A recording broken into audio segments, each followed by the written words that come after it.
Okay. Okay, I chose this part of the sequence due to it showing the aftermath of Godzilla's destruction of Tokyo, as I found it quite an emotional interpretation, and also it develops the plot as with the flashback that's used, which introduces the character of Serizawa and the oxygen destroyer, which is like the main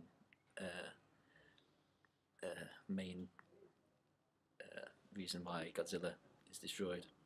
Um, we start off with a long establishing shot of Tokyo in ruins. This sets the setting well, um, and gives us a time frame since Godzilla's disappeared now, and it's like the peace afterwards. There's not many close-ups in the sequence. One of the most prevalent ones is the face of the dead mother, and she has like crude a crude use of makeup just with a bit of blood on her face. Yet I believe that to the contemporary audience this would prove to be rather gory, as they were not used to such horror films such as Saw in their day. um, the many shots are more mid shots, particularly of the children, as it keeps the audience away from the children who are irradiated from by Godzilla, and this shows that there's not much intimacy. Um, there's not much intimacy, and there's not much intimacy in society, and due to the unnaturalness of nuclear weaponry, they can't be entirely human due to the destruction. Um, there's one use of a canted angle after the fish die, and Serizawa is taking Emiko to sit down. Camera work is rather basic in the 1950s compared to present day. Yeah, I think this is rather effective as it shows Emiko's terror that her friend has invented something worse than nuclear weapons. There's the use of one zoom just before the flashback on Emiko's face, which is rather strange to see, but in the film, with like the rest of the film, yet this increases its effectiveness as it's one of the most important parts, and which is used as a plot device. Um, Many of the particularly males are formally dressed. Like the doctors are wearing gowns and or suits, and the women take a much more motherly role, which I'll talk about later. And also the body language between Serizawa and Emiko shows that there seems to be some sort of love interest going on. And in contrast, Emiko's boyfriend Hideto during the hospital scene does not have that sort of intimacy. The props used is such things as the Geiger counter, which shows that the children are irradiated, and the Frankenstein-esque lab equipment, which I think is also rather effective, as such large lab equipment only produce like a small ball of this oxygen destroyer, which can destroy lots of things. There's use of diegetic sound, there's the radio, there's the loud crying of the young girl, and there's the scream of Emiko after the fish die. And there's also little dialogue in the hospital scene, and I believe this creates a very sober and sad atmosphere. This is also seen in the non-diegetic sound with the slow, mournful soundtrack, which was composed by Akira Ifukube, who was influenced by Aboriginal Japanese music and used a lot of strings and tubas, and worked on many other Toho film company productions such as King Kong vs. Godzilla and Mothra vs. Godzilla and so on. And this slow mournful soundtrack is also given a more visible edge through the cuts, as it's much more slow paced compared to the faster paced shots used in the attacking scene with Godzilla. And from a modern perspective, we are as an audience used to a 3 second long shot on average. So I think this also increases its effectiveness on modern day audiences. The characters I don't believe are the point of the movie for the temporal relations, and I believe this links to the target audience, as on IMDb it appears to be more geared towards 18 to 40-year-old males, and this is probably why it is more action orientated. And in the trailer, the action is the main thing that is advertised, and this also fits with Ishiro Honda's other monster movies, such as King Kong versus Godzilla, King Kong Escapes. There's not much colour in the film because it's a black and white film, yet I believe that this sort of personifies somewhat the black and white nature of the director's message that there should not be any nuclear weapons. The lighting used is also rather basic. However, during the hospital scene, the light comes through the window and only illuminates the wall, while the injured people remain in shadow. And this harshness of contrast seems to give religious connotations, as the injured are not like illuminated or in salvation from the deity, which shows the unnaturalness of nuclear weapons. At the start of my sequence, it starts outside, yet everyone congregates to like a safe haven. This shows that indoors is deemed safer. However, there's no old people in the hospital and no young men except one of the main characters of Hideto, who looks lost while coming up the stairs. I believe that this links with Levi Strauss's binary oppositions of strong versus weak, as this can be seen on a human level, that even though the strong, who you would think would be the young men, are victims as well as the old people, and also the weak Japanese are able to finally defeat Godzilla, who's the strong one, later on in the film. Todorov's theory of narrative is also used. We start off with equilibrium as Japan goes about its daily business, and disequilibrium occurs when Godzilla arrives and starts to destroy Tokyo, and there is an attempt to repair the situation with Serizawa inventing the oxygen destroyer. And then equilibrium occurs once he succeeds and Godzilla is vanquished. This theory links with the genre, as it is quite a typical blueprint, so to speak, of a monster movie. Godzilla, the film, has sci-fi elements, such as it's based on it's like a science-based phenomena, and explores social and philosophical issues such as nuclear weaponry. It also uses thriller, which uses surprise and excitement, mostly during the Godzilla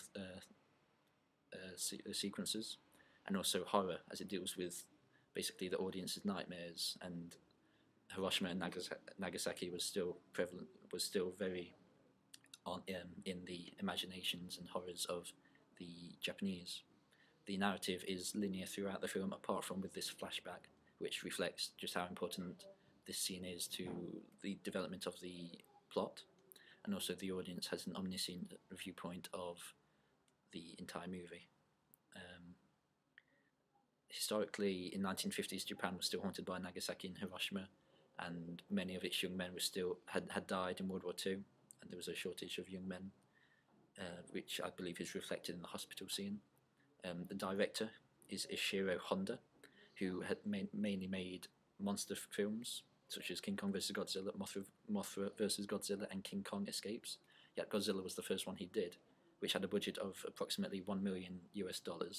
Yet the gross is unknown due to the time and place and the sources available. Yet I believe it must have been rather successful due to the spawning of many sequels afterwards. The two main primary actors used are Momoko Kochi, who plays Emiko, and Akira Takarada, who plays Hideto. They were both brought up through the ranks through the Toho New Face program, and so they were typecast not really by the director but by the film studio. This can be seen with Akira Takarada acting in 6 Godzilla films in all, and Momoko was in the 1995 Japanese sequel just before her death. The studio itself, Toho Film, was a pioneer in Japanese film special effects, and Godzilla won the Japan Movie Technique Award in 1954, and also won another one in 1959 for The Mysterians. The Japanese perspective of nuclear war is represented, particularly in this sequence, during the aftermath, is very unfair and unjust and unnatural, as families are destroyed, innocents are killed, cities are razed. society is represented. Society is represented through the uniformity of the people, such as the doctors are still doing their jobs, and the army are helping or assisting the civilians into the makeshift hospital. Females are represented as a supporting role, as they are seen as the nurses in the hospital, and Emiko takes a very motherly role, such as helping the small kids and comforting them, while the males take a much more active role, and are the doctors, or there's Serizawa, who invents the oxygen destroyer and ends up saving the day. And but in contrast, there's also Hideto, who is the young man who is sort of without purpose, without a role, which is seen in the hospital. So he doesn't know what to do and doesn't really have a place to fit in, which I believe shows the prevalent time in Japan with the shortage of young men after World War II.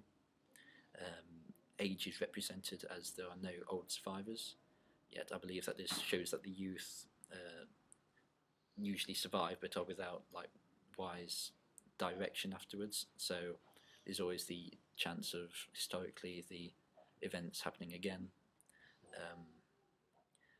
With the many young men dying at the end of World War II, it seems almost that the women are under attack due to the men's actions, as Godzilla was created or raised, was brought out of the deep ocean due to atomic testing, and I believe this is explicitly immoral and harsh, really, and I think this reflects that nuclear weapons are rather indiscriminate in their targets and reflect this harsh and immorality. Personally, I believe that the film, and specifically my sequence, shows the pacifistic ideas in Japan at the time, especially after their past experiences. And I think we should acknowledge their wisdom after their experiences, as they are the only country to ever have been nuked. And I believe that this film pretty much hopes for a better tomorrow. And one of the main themes in the film is that it's almost darkest before dawn, and how even though much of the city of Tokyo is destroyed, there's always a bit of hope, and the goodness of humanity always ends up coming out and winning, and being the saviour for the rest of humans. And I believe that Tokyo can be seen as a smaller version of the entire world.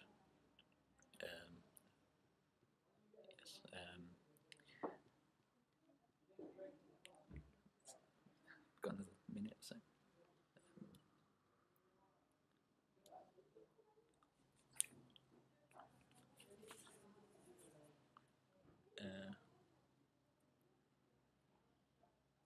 There's also props use of theory, such as the hero, the villain, and this can be seen in my sequence and film due to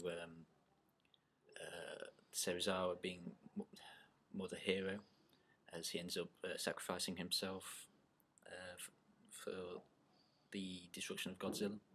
Then there's the helper, who ends up being Hideto, which is quite ironic due to the relationship between the two and how they didn't get along but ended up coming together towards the end of the film.